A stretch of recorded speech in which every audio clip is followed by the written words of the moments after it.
On essaye par nos pratiques quotidiennes, mensuelles et annuelles de faire baisser cet impact carbone pour essayer à notre petite échelle de maîtriser le climat, de contribuer, d'apporter notre petite pierre à l'édifice, quoi.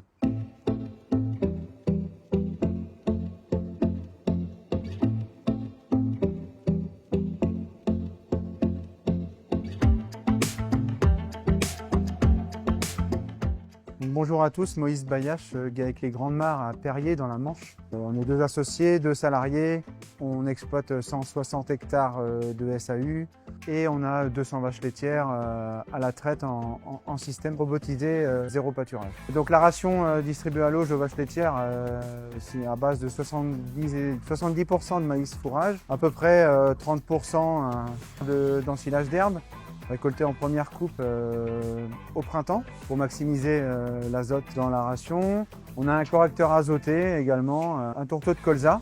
On a des minéraux, on a du bicarbonate et puis un petit peu d'urée autre. Nous, on livre à peu près annuellement 2 millions de litres de lait. Au niveau de la coopérative, il y a 4 laits différenciés. On est 600 producteurs de lait. Il y a les laits bio, les laits AOP, les laits AOP pâturage sans OGM et le lait conventionnel, le lait bas carbone. Donc nous, à la ferme, on est en lait conventionnel bas carbone. Comment on optimise, comment on fait pour être bas carbone, c'est qu'on a eu un audit, ce qu'on appelle l'audit CAP2ER sur nos émissions carbonées à la ferme.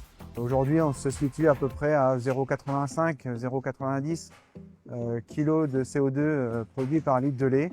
La majorité du lait collecté chez les éleveurs est transformé en beurre, en produits laitiers ultra frais, on appelle ça. Donc yaourt, crème dessert, un peu de fromage également. Tout ceci est commercialisé dans les grandes surfaces, pour partie un petit peu. Et aussi, Maître Laitier du Cotentin est spécialisé dans les RHF, dans les RHD que vous pouvez retrouver dans les restaurants, dans les hôpitaux, dans les cantines scolaires, dans les avions, un peu partout en France.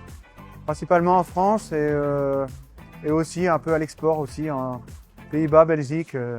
En France, on reste relativement compétitif en termes d'exportation de produits laitiers frais et fromage.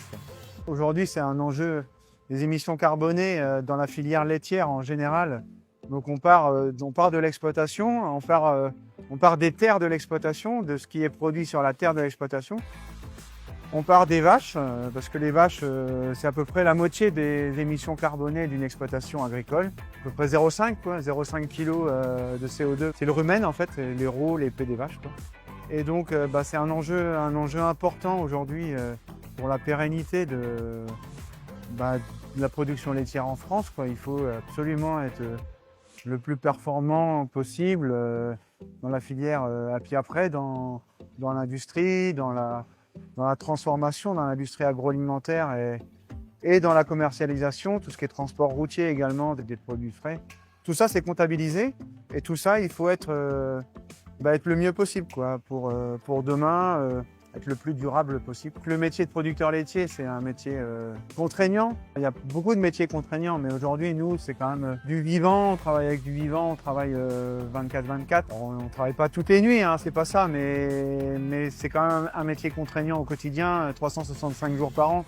Tout le monde ne peut pas se rendre compte de ça et il faut essayer d'avoir une conscience collective de la chance d'avoir de l'agriculture en France.